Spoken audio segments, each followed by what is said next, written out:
আমি নায়ক ফেরদাউস, অযোগ্য বেখাউস, ফেরেশতা সুমন, তুই দেশের দুশ্মন, এমপি সাকিব মাশরাফি, কাকি মাকি মার যাবি, এমপি মন্ত্রী চুদি, প্রশাসন চুদি, আওয়ামী লীগ চুদি, তোদের যারা সাপোর্ট করে তাদের সবাইকে বাংলার ইতিহাস বলে দেয় মূর্খদের গণতন্ত্রের চেয়ে ভালো স্বৈরতন্ত্র।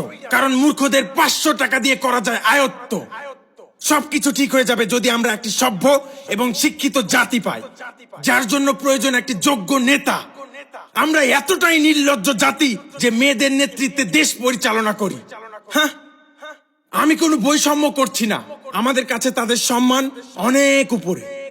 মেয়েরা যোদ্ধা তৈরি করবে, সাহস যোগাবে, ভালোবাসা দেবে, আশার আলো দেখাবে, আর সেই যোদ্ধারা সত্যের পথে নেতৃত্ব দেবে এবং অন্যায়ের বিরুদ্ধে যুদ্ধ করবে। আমি জানি না কে কি বিশ্বাস করে, কিন্তু আমি যা বিশ্বাস করি বলে দিলাম। আমরা চাই এমন একটি রাজনৈতিক দল যাদের স্বার্থ সকল কিছুর ঊর্ধ্বে।